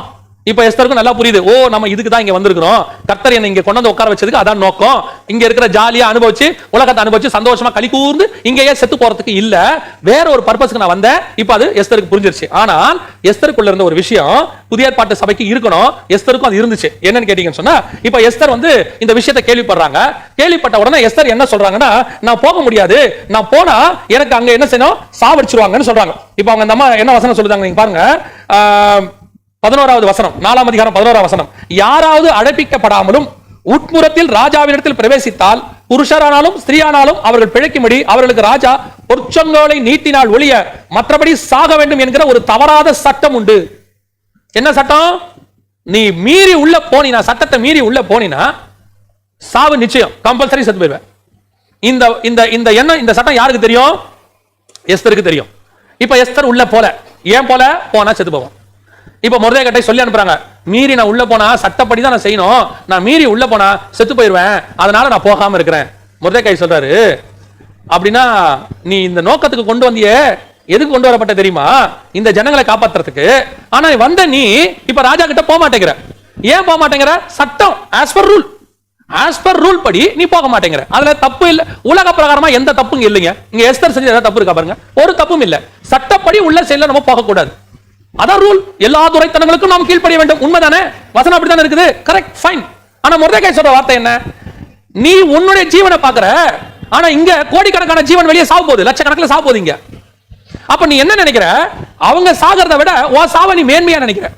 நான் போனா செத்து போவேனே. அப்ப இத்தனை பேர் சாகிறத பத்தி உனக்கு கவலை கிடையாது. இத்தனை பேர் இப்படி வெளியே சாகிறத பத்தி உனக்கு ஒரு கவலையும் கிடையாது. உன்னுடைய தோட்டம் என்ன? நான் செத்து போவேன். இது புதிய ஏற்பாட்டு சபையினுடைய குணாதிசயம் இல்ல. புதிய ஏற்பாட்டு சபை என்ன பிரமாணம் என்ன தெரியுங்களா? உன்னை அழைச்சதே கர்த்தருக்கு எதுக்கு அழைச்சாருன்னா, சாகத்துக்கு தான் அழைச்சாரு. சாகத்துக்கு தான் அழைச்சாரு. நித்திய ஜீவனை சுதந்திரிக்கணும் என்ன பண்ணணும்? நீ சிலுவை எடுத்துக்கொண்டு வரணும். சிலுவை எடுத்துக்கொண்டு வந்து உன்னை சாக ஒப்பு கொடுத்தாதான் புதிய ஏற்பாட்டு பிரமாணம், புதிய ஏற்பாட்டு சபை. இப்ப இந்த அம்மா பேசுறது நியாயப்பிரமாண சபையோட பிரமாணம். ஐயோ, சட்டப்படி பிரமாணத்தின்படி நான் உள்ளே போக முடியாது, உள்ளே போனால் நான் கொல்லப்படுவேன். மொர்தெகாய் சொல்றாரு, உன்னை கர்த்தர் அழைச்சது முன்குறிச்சது எதுக்காக தெரியுமாமா? நீ வாழ்றதுக்கு இல்லமா, நீ செத்தாவது ஒரு கூட்டத்தை வாழ வைக்கணும். இந்த தாட்டை யார் கொடுக்கிறது? மொர்தெகாய் எஸ்தர் கொடுக்கிறாரு. இப்பதான் எஸ்தருக்கு தோணுது, இத்தனை பேருக்காக ஒருவன் மரிப்பது நலமாயிருக்கும், அநேகருக்காக ஒருவன் மரிப்பது நலம்ங்கிற அந்த பிரமாணம் இப்ப எங்க வருது? எஸ்தருக்குள்ள வருது. அது யாருடைய பிரமாணம்? கிறிஸ்துவின் பிரமாணம். அநேகருக்காக ஒருவர் பாடுபட்டார், அநேகருக்காக ஒருவர் மரித்தார். இந்த பிரமாணம் எங்க வருது? கிருபையின் பிரமாணம் எஸ்தருக்குள்ள வருது. இப்ப அந்த அம்மா சொல்றாங்க 16வது வசனத்துல, நீர் போய் சூசானில் இருக்கிற யூதரை எல்லாம் கூடி வர செய்து 3 நாள் அள்ளும் பகலும் புசியாமலும் குடியாமலும் இருந்து எனக்காக உபவாசம் பண்ணுங்கள், நானும் என் தாதிமாரும் உபவாசம் பண்ணுவோம். இவ்விதமாய் சட்டத்தை மீறி, நல்ல கவனிங்க, சட்டத்தை மீறி ராஜாவினிடத்தில் பிரவேசிப்பேன், நான் செத்தாலும் சாகுறேன் என்று சொல்ல சொன்னால், எப்ப செத்தாலும் சாகுறேங்கிற முடிவுக்கு எஸ்தர் வந்தாங்களோ அன்னைக்கே மீட்பு தொடங்குச்சுன்னு அர்த்தம். அங்கே மீட்பு தொடங்குச்சு. நீங்க நானும் எதுக்காக இந்த இடத்துக்கு கொண்டு வரப்பட்டோம் தெரியுமா? பூமியில வாழ்றதுக்கு இல்ல, சாகத்துக்கு. நித்திய ஜீவனை சுதந்திரிக்கிறவன் சாகணும், சாகாம நித்திய ஜீவனை சுதந்திரிக்க முடியாது. அதனால தான் பவுல் சொல்றாரு, என்னை நான் சிலுவையில் அறைந்திருக்கிறேன், இனி வாழ்வது நான் அல்ல, கிறிஸ்து என்னில் வாழுகிறார். என்னை சாக கொடுக்கணும். நான் லிட்டரலா மரணத்தை சொல்லல, என்னுடைய மாம்சத்தை நான் சாக கொடுக்கணும். நான் மாம்சத்தை நான் சாக கொடுக்கும் போது என் மூலமாய் ஒரு கூட்டத்தை கர்த்தர் வாழ வைப்பார். நீ மாம்சத்தில் பிரசங்கம் பண்ணும்போது அந்த மாம்ச பிரசங்கம் மரணத்துக்கு ஏதுவான பிரசங்கம், அதை கேட்கிறவனும் மரணத்துக்கு ஏதுவாக தான் இருப்பான். நீ என்ன நினைக்கிறீங்க? இன்னைக்கு இம்மைக்காக பிரசங்கம் பண்ற ஒரு கூட்டம் இருக்கு. அவங்க எதை பத்தி பேசுவாங்க? நீ வந்து உலகத்தில் ஒரு வீடு இருந்தால் கர்த்தர் உனக்கு 2 வீடு கொடுப்பார், அடுக்கடுக்காக கொடுப்பார், கவலைப்படாத, 4 பேர் இருந்தால் 4 கார் கொடுப்பார். ஓ ஃபைன். கேட்கிறவனும் அதே பிரசங்கம், மாம்சத்துக்குரிய பிரசங்கம். ஆனா மாம்சத்துல செத்தவன் பிரசங்கம் பண்றானே, அவனுடைய பிரசங்கத்துல மாம்சம் இருக்காது, உலக மேன்மை இருக்காது, இம்மைக்குரியதை பத்தி இருக்காது. அவனுடைய பிரசங்கத்தில் மறுமைக்குரியதை பத்தி இருக்கும், அவனுடைய பிரசங்கத்தில் பரலோகத்துக்குரியதை பத்தி இருக்கும். ஓ, அப்ப பூமிக்குரியது தேவையில்லையா? இவர் ஓவரா பேசுறாரு, அப்ப இவர் சட்ட பேண்ட்ல என்ன பண்ணுவாரு, சாப்பாடுக்கு என்ன பண்ணுவாரு, காசுக்கு என்ன பண்ணுவாரு? அதைத்தான் சொல்றேன். ஏகா எனக்கு என்ன நியமித்தானோ அது எனக்கு வந்து சேரும். பரலோகம் நியமிச்சது எனக்கு வந்து சேரும். நீ கேட்டு வாங்குறவன் எனக்கு தானா வரும். பரலோகம் கொண்டு வந்து என் கையில கொடுக்கும், காரணம் என்ன தெரியுமா? நான் பரலோகத்தால் அழைக்கப்பட்டு ராஜகுமாரத்தை அழைக்கப்பட்ட மனவாட்டி கூட்டம். எனக்கு பரலோகம் கொடுக்கும், காக்கா கொண்டு வரும், இல்லன்னா தூதனே வருவான், எனக்கு வரணும். ஏன்னா பரலோகம் நியமிச்சு வச்சிருக்கேன். we are all ordained by the heaven. நான் மனுஷங்கிட்ட கேட்கறதுக்காக வரல, இங்க மத்தவங்க கேட்கணும், கேட்டுட்டு போறோம். அது அவங்க கேட்டு பெற்றுக்கொள்கிறவர், அவங்க கேட்டதை எல்லாம் கிடைக்கும். எனக்கு கேட்டு பெறது கூட்டம் இல்ல, எனக்கு பரலோகம் கொடுத்து வாங்குற கூட்டம். நாங்க அப்படிப்பட்ட ஒரு கூட்டம்ன்ற எண்ணம் நமக்கு வரணும். அப்படிப்பட்டவனுக்கு தான் செத்தாலும் சாகுறேங்கிற எண்ணம் வரும். நான் செத்து ஒரு கூட்டத்தை வாழ வைப்பேன். அதுதான் எஸ்தருடைய பிரமாணம். அவ சொல்றா, செத்தால சாகறதுக்கு பயந்த அதே எஸ்தர் தான். 11வது வசனத்தில் சாகறதுக்கு பயந்த எஸ்தர், உள்ள போனா செத்து போவேன். மொர்தெகாய் சொல்றான், சாகு, நீ செத்து ஒரு கூட்டத்தை வாழ வை. அதுக்கு தான் இந்த இடத்துக்கு வந்த. எதுக்கு? புதிய ஏற்பாட்டு சபை என்ன வாழ்றதுக்கான சபையா? புதிய ஏற்பாட்டினுடைய பிரமாணம் என்ன தெரியுமா? கிறிஸ்துவுக்குள்ளே மரித்து தன்னைத்தானே சிலுவையை சுமந்து அநேகருக்காக ஒருவன் மரிக்க வேண்டும். எத்தனை ஸ்டெயின் செத்து போனாரு, இன்னைக்கு அவர் என்ன செத்தா போனாரு? கர்த்தருக்குள் வாழ்ந்து கொண்டிருக்கிறார். எத்தனை பரிசுத்தவான்கள் ஒரிசால செத்து போனாங்க கலவரத்துல. எத்தனை பரிசுத்தவான்கள் தங்களை சாக கொடுத்தாங்க, தங்கள் பிள்ளைகளை சாக கொடுத்தாங்க. இன்னைக்கு நம்ம எப்படி ஆயிட்டோம்? ரத்தமே சிந்தி சாட்சியாய் வாழ்வேன்னு பாடுறதுக்கு கூட கஷ்டம். அதை பாடினா அறிக்கை பண்ணா ரத்த சாட்சியா மறிக்கணுமா? மறிங்க. ஏன் என்ன இப்போ? கர்த்தர் எத்தனை ரத்த சாட்சிகளுடைய மரணத்தின் கல்லறை மேலதான் இன்னைக்கு சபைகள் கட்டப்பட்டிருக்கு. பவுல் என்கிற ரத்த சாட்சி சிறைச்சேதம் பண்ணப்பட்டதனுடைய மேலதாங்க இன்னைக்கு சபையே கட்டப்பட்டிருக்கு.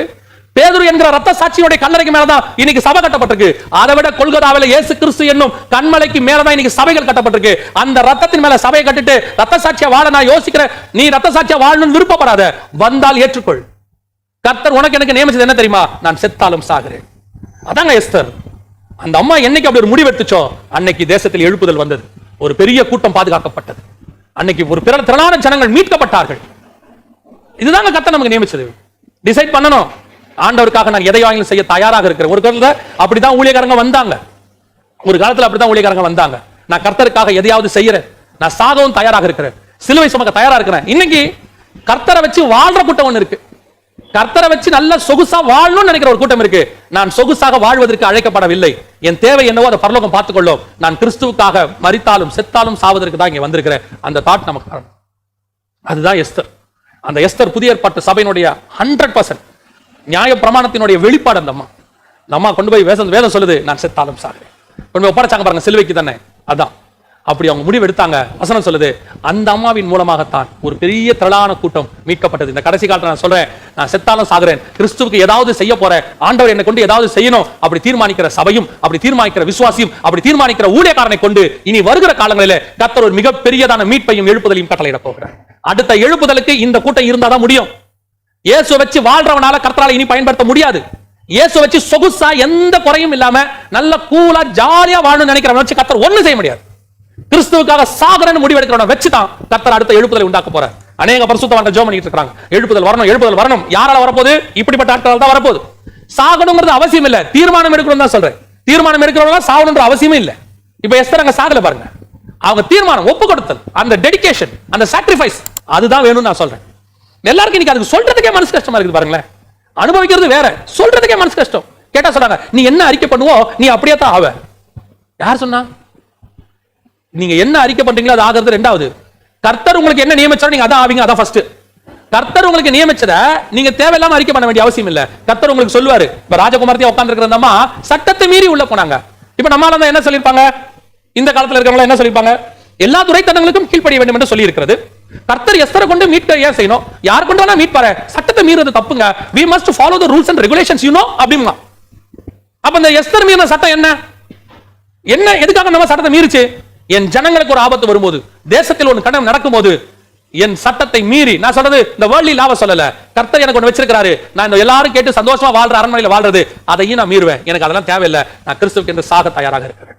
இந்த எண்ணம் வரணும், ஆண்டவர் சொல்லணும், அந்த தாட்டு வரணும். அப்படிப்பட்ட எஸ்தருக்கு தான் என்ன செய்யப்பட்டது தெரியுமா?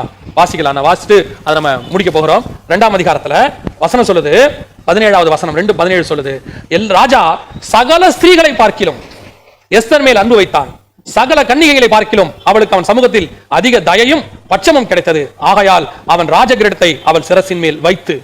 அப்படின்னா என்ன அர்த்தம் தெரியுமா? இப்படிப்பட்டதான ஸ்திரீக்கு தான் தலையில ராஜகிரீடம் வைக்கப்படுது. வேற ஒண்ணு இல்ல, ஆண்டவர் சிம்பிளா சொன்னாரு. வெளிப்படுத்தின விசேஷம் 2வது வசனத்துல 2வது அதிகாரம் 10வது வசனத்துல ஆண்டவர் சொல்றாரு, முடிவு பரியந்தம், தன்னை சாக கொடுக்கிற மரண பரியந்தம், முடிவு பரியந்தம் உண்மை உள்ளவனாயிரு, நீ மரண பரியந்தம் உண்மையாயிரு, அப்பொழுது ஜீவ கிரீடத்தை உனக்கு நான் தருவேன். இந்த ஜீவ கிரீடத்தை தான் அந்த அம்மா தலையில கொண்டு போய் வச்சார். யாரு? இதுக்கு ஈக்குவலான அதுக்கு நிழலாட்டமான ஒரு கிரீடம் தான் எஸ்தர் தலைமையில வச்சது. எதுக்கு வச்சாங்க தெரியுமா? நீ எல்லாத்துக்கும் ரெடி ஆயிட்ட எஸ்தர், நாளைக்கு ஒரு சாவு வருது, ரெடி ஆயிட்ட, எல்லாத்துக்கும் ரெடி, நீ மத்த ராஜகுமார்த்திகளை மாதிரி இல்ல எஸ்தர். எல்லாரும் என்ன பண்ணாங்கன்னா உலகத்தை அனுபவிச்சுக்கிட்டு ஜாலியா என்னுடைய சந்தோஷத்தை என்கிட்ட வாங்கிக்கிட்டு எல்லாரும் தாங்க, எல்லாம் இவங்க எங்க ராஜா கிட்ட வாங்கினவங்க தான். ஆனா எஸ்தர் நீ யார் தெரியுமா? இதெல்லாம் வேண்டாம், ராஜாவுக்கு நான் ஏன் கொண்டு வரப்பட்டேன், நான் ராஜாவுக்கு பிரியமா நடக்கணும்னு நினைச்சு என்னத்தை கிடைச்சதோ அதை மட்டும் வச்சுக்கிட்டு உன்னை நீ முழுவதுமா சுத்திகரிச்சு காத்திருந்திய, உன் தலையில தான் அந்த கிரீடத்தை நான் வைப்பேன்.